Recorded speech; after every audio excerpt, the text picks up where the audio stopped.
Hey guys, I picked up this, or not this specifically, but I picked up, I guess, a mining rig, and out of the 12 video cards that were in there, I have about 6 of these 360, 3060 video cards, and the previous person removed the shroud and the fans.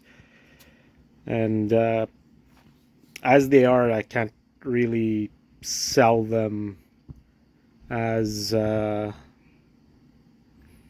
anything other than mining video cards, I guess, because they need to be in a rig with fans and stuff to cool them. Do you guys have any ideas of what I could do to possibly